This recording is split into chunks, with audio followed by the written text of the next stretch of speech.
Welcome to the Voice of College Football. Some of you have requested a top 25 for 2022. And while I appreciate the request, I got to say, are you kidding me? Come on. It's way too early to deliver a top 25 for 2022. This season just ended a week ago, and this is the most unpredictable season we're going to have ever this early in the process because of the transfer portal. These rosters are going to be turned upside down. So how can you expect me to deliver a top 25? Come on.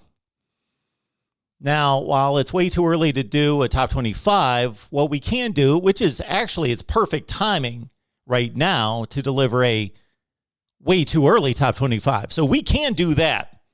So keep in mind that the rosters are going to change a ton.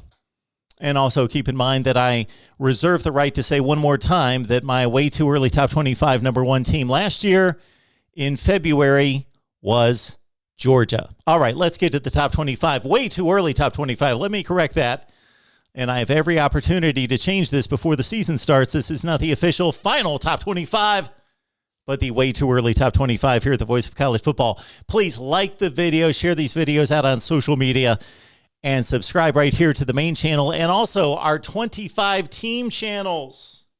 Yes, pick out your favorite and please subscribe. Let's get to it. And Lincoln Riley's USC Trojans at number 25. Riley's got 14 starters back. I don't know if that's good, though, because this team was bottom 3 in the Pac-12 in points given up and yards given up. Who's going to play quarterback? Keaton Slovis is gone. And Jackson Dart's gone. He's in the transfer portal. Caleb Williams is expected to go to USC, but that has yet to be finalized. They did pick up his running mate, Mario Williams, who caught 35 passes at Oklahoma.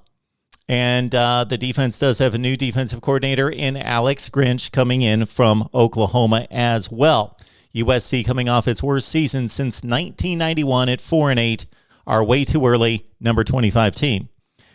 At number 24, we've got another SC, South Carolina. Shane Beamer, what a job he did in his first season in Columbia. 7-6 with wins over Auburn, also Florida and North Carolina, and he started 4 different starting quarterbacks. Get that. Now he's got a real quarterback coming in from Oklahoma, Spencer Rattler, who's a huge upgrade at the position through 28 touchdown passes in 2020. He's also going to have to compete with 2 excellent recruits at the quarterback spot in Braden Davis and Tanner Bailey. Brad Johnson, R.J. Roderick lead the defense as South Carolina, again, was impressive down the stretch, winning a bowl game to finish at 7-6. Our number 24 team, another SC, South Carolina. At number 23, we go to Texas. Is Texas back? I don't know. They led 28-7 against Oklahoma. Had they won that game, they were off to a 5-1 start. They were in prime position to beat Oklahoma and put themselves in a great position to go to the Big 12 championship game, and then the wheels completely came off, and Texas crashed and burned to 7 consecutive losses before falling or winning that final game against Kansas State to finish at 5-7. Casey Thompson's gone. He's gone to Nebraska. Quinn Ewers and Hudson Card will battle it out for the quarterback spot. Jaleel Billingsley is the tight end transfer in from Alabama. Expect him to flourish in the Steve Sarkisian offense. And expect more additions from the transfer portal for this team. They've got a top 5 recruiting class for 2022. It's led by 5-star offensive tackle Kelvin Banks. And this offensive line for Texas has been the sore spot on this team for quite some time. At number 23, a 5-7 team from 22, Texas, in our way too early top 25. At number 22, Kentucky. Wan'Dale Robinson was the offense many times for Kentucky, and he's gone and his 104 receptions. But this is a program that is now a stable, competitive program in the SEC, a top 25 program under Mark Stoops. Yes, the NFL losses are substantial, but they've got a 12th rated recruiting class, and Will Levis should be able to build upon what he established in 2021. At number 22 in our way too early top 25, we've got Kentucky. At number 21, we stay in the SEC with Ole Miss. Yes, they lose their starting quarterback, Matt Corral. He was one of the best in the country.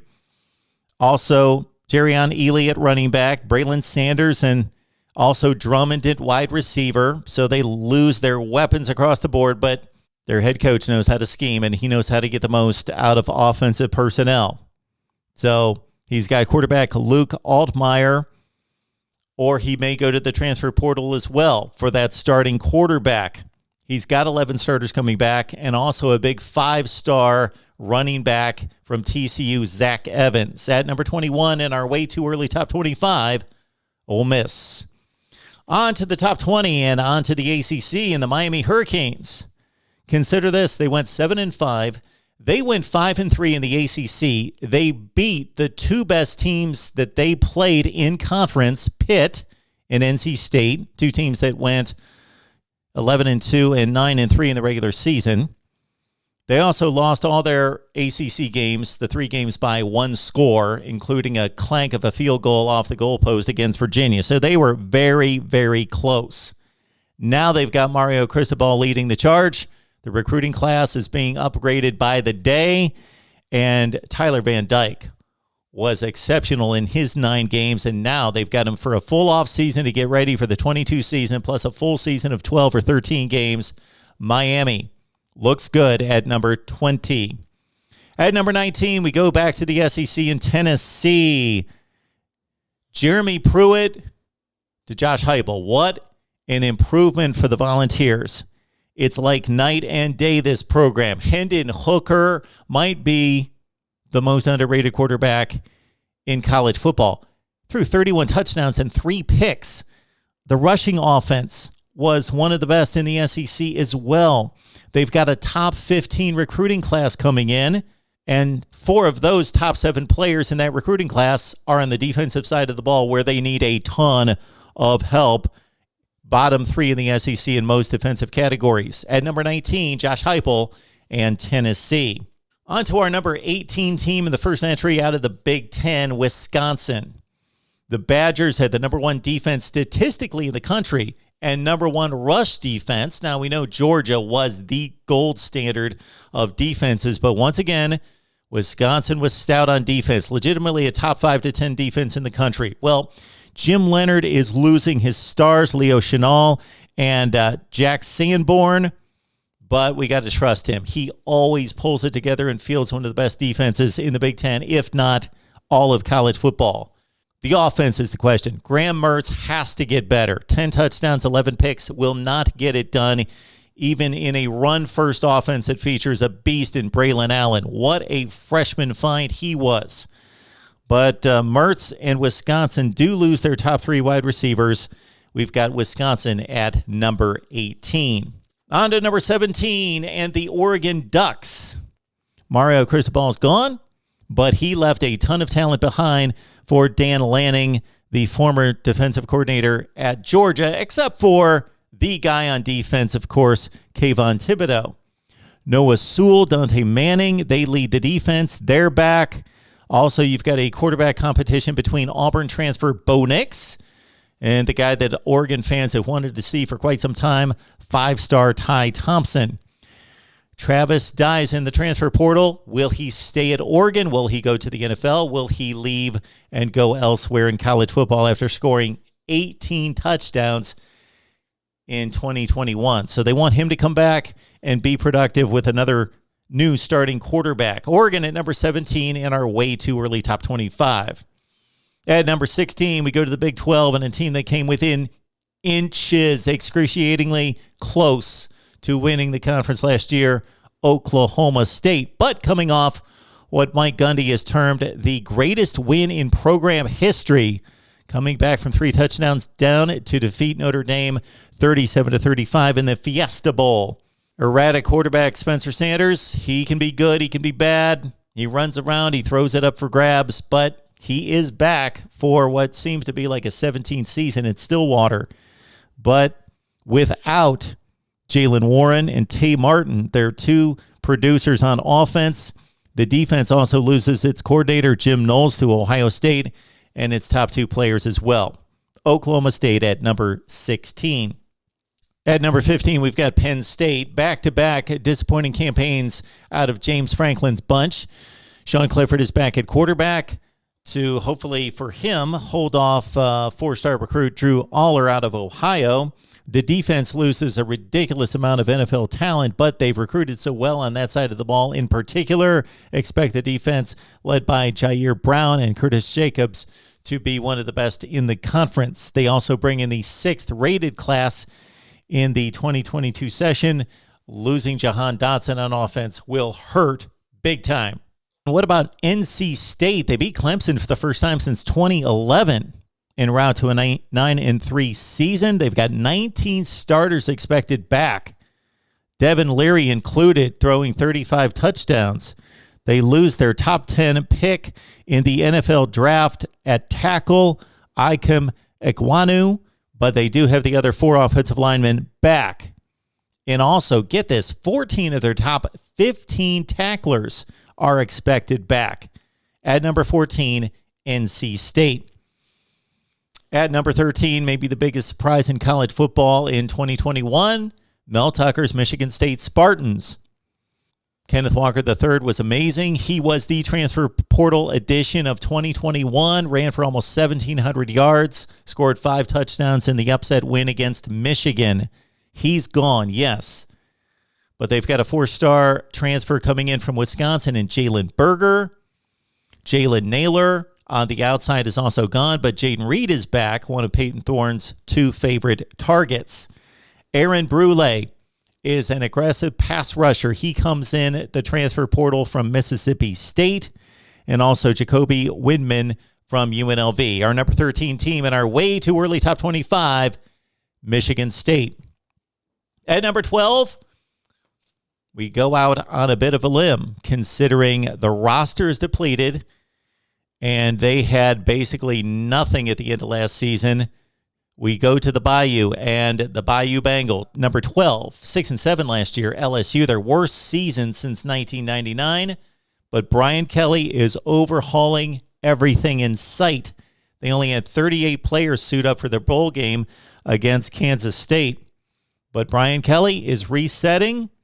He's going to the transfer portal hard. The recruiting class is small right now, so they're going to sign a bunch of players between now and National Signing Day on the first week of February. And Miles Brennan is back to compete for the quarterback spot at LSU, our number 12 team. At number 11, we go to Arkansas. Sam Pittman, what a job he's done. Why did this guy not coach college football before just a few years ago? He takes over a middling program that had not won an SEC game in 2 years. 3-7, now 9-4, and who knows what they can get accomplished this year. This team beat Texas A&M, Mississippi State, Auburn, and Penn State. They took Ole Miss to a 52-51 game down to a 2-point conversion, and they also took Alabama to the wire in Tuscaloosa. KJ Jefferson's back at quarterback. Treylon Burks is gone. That's a huge loss. And they lose their top 3 targets in addition to Burks. And also their front 7 has been ravaged. But Bumper Pool's back, and Arkansas is ready for a run in the SEC Western Division at number 11. Our way too early top 25, now on to the top 10. That's way too early. Baylor, the Big 12 champs. Sugar Bowl champs, major bowl champions for the first time since 1957, coming off a 2-7 season in Dave Aranda's first year in Waco. Quarterback battle will ensue between Jerry Bohannon and Blake Sharpen. They've got 4 offensive linemen back, and Dave Aranda can coach up the defense. We know that. At number 10 is Baylor. Our number 9 team in our way too early top 25 went from unranked to a college football playoff berth for the first time in the history of the college football playoffs, and that, of course, is Michigan. Aiden Hutchinson's gone. David Ajabo's gone. Daxton Hill's gone. There will be a quarterback battle, possibly. Cade McNamara, of course, proved that he can win the big games, beat Ohio State, won the Big 12, Big 10 championship game.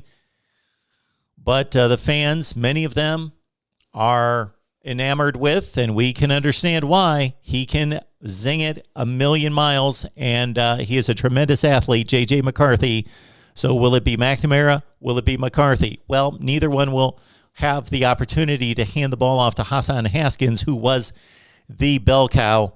And so Michigan will continue to lean on the ground game, but without Haskins as the number 9 team in our way too early top 25, Michigan. At number 8, the team that has probably gone through the most transition of any team in college football over the past month, and that's Oklahoma. Lincoln Riley gone to L.A., bring in Brent Venables in his first head coaching stint.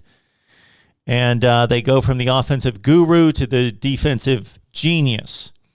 Dylan Gabriel brings his 70 touchdown passes and 8,000 yards from UCF. There's no Kennedy Brooks, their leading rusher. Mario Williams went to USC. And possibly their 6 best defenders are gone off the team that finished 11-2 in 2021. But still, our number 8 team in our way too early top 25 is Oklahoma. At number 7, what a performance they put on in the Rose Bowl up until the end. Utah, what a historic season for the Utes.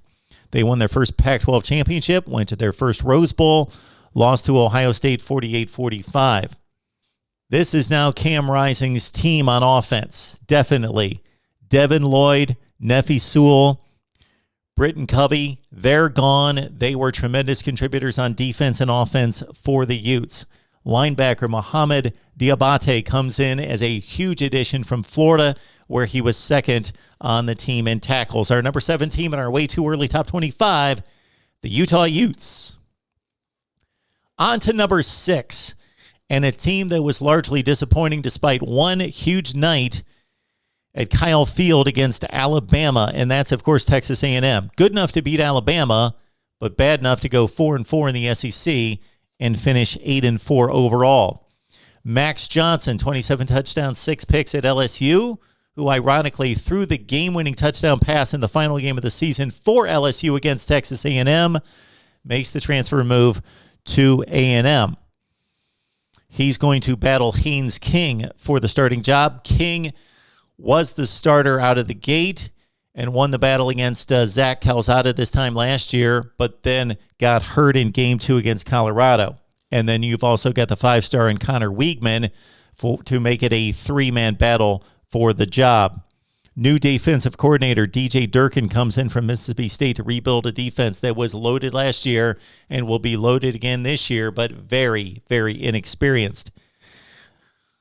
It is not only the number 1 rated recruiting class in the country, but it was so good that it was number 1 on National Signing Day on December 15th. And then they still signed 3 top 5 players at their positions after National Signing Day. At number 6, Texas A&M. 2022 may not be their year, but look out for 2023 at A&M. Now on to our top 5, and we go to South Bend and Notre Dame and new head coach Marcus Freeman. He's got a quarterback battle on his hands with Jack Cohn departed, and Drew Pine and Tyler Buchanan will battle it out. 3 key NFL decisions went the way of the Irish, and they are staying. The Adamalola boys and also Isaiah Foskey, even though the heart and soul of the defense safety, Justin Hamilton, one of the best in the country, is moving on to the NFL. Our 5 team in our top 25 way too early edition, Notre Dame. At number 4, they lost their ACC championship hold for the first time since 2014, the Clemson Tigers. They started off at 2-2. They did finish at 10-3 and probably were the best team in the conference by season's end. And I think reports of the demise of the Clemson football program may be a bit premature. Most of the top of their defense comes back, and they also get Brian Brissy back, who's one of the best defensive linemen in the country. DJ Uiagalelei, if he's going to be the starter again, has to get better. 10 touchdowns, 11 interceptions will not get it done. and he's probably going to get pushed by incoming 4-star quarterback Cade Klubnik. At number 4 in the country, Clemson. Now to our top 3, and these are the top 3 that most people would have at the top of the board, and it's pretty reasonable to see why. This team was the most prolific offense in college football, the very best on offense, but the defense was horrendous at times. And, of course, we're talking about Ohio State. Oregon out-schemed them in the running game. Michigan just flat out bullied them. They have to get better on defense, so they bring in Jim Knowles from Oklahoma State to fix the defense, and he did an outstanding job at Oklahoma State. They had one of the top 5 to 10 defenses in the country. They got better each season he was there. Ohio State has completely revised the defensive staff. Of course, Garrett Wilson and Chris Olave, 2 of the best wide receivers in college football, are gone. But based on what we saw at the Rose Bowl, there is not much concern there. The offense is going to be prolific. Travion Henderson, C.J. Stroud. Will the defense get fixed? Our number 3 team is the talent-laden Buckeyes of Ohio State. And speaking of talent, speaking of 19 5-stars and a national championship at number 2 in our way too early top 25, the Georgia Bulldogs. This was the best defense since when? They showed up big in the college football playoffs. Yes, they had the one big letdown against Alabama, but they made amends the next time they saw the Crimson Tide in the national championship game after completely stifling Michigan in the semifinals. But the losses on the defensive side of the ball are monumental. The guys that will replace the NFL departures from a star rating in the recruiting rankings are just as good. But, of course, you can't measure productivity and experience. Who's going to play quarterback for Georgia in 2022? How can Stetson Bennett possibly lose the job? He's a national championship game-winning quarterback. But JT Daniels is going to be back, we expect. And also now Kirby Smart is going to have to deal with the addition of and the presence of, we should say, Gunnar Stockton, the former 5-star. And another huge recruiting haul for Kirby Smart. The rich keep getting richer at number 2, Georgia. And the team that penned that phrase pretty much in college football is Nick Saban in Alabama. Yes, they came up just short, but consider this was not supposed to be Alabama's year. This was not supposed to be a vintage Alabama team. And, of course, they were missing a 96-catch receiver, John Mechie, for the college football national championship game. And then they lost Jameson Williams, the guy that could take the top off of any defense. And they still were within 5 or 6 minutes of winning another national championship. This program, don't think that in any way it's fallen off. It could be in decline. It's loaded. They're loaded. They're ready to go. Yes, they lost so much talent. You could field an entire conference of teams at the number of players that they lost to the NFL draft. But they do bring back Bryce Young. They do bring back Will Anderson, who was played out of his mind for the entire season with over 32 tackles for loss and 18 sacks. And they added cornerback Eli Rex, one of the best in the SEC from LSU, and also running back Jahmyr Gibbs of Georgia Tech. Our number 1 team in our way too early top 25, the Alabama Crimson Tide. Leave your comments below and also your questions. We will address them at some point right here at the Voice of College Football. We appreciate you being here. Please lock it in. Like, subscribe, hit that bell for the notifications to know when we go live, which is all the time right here at the Voice of College Football.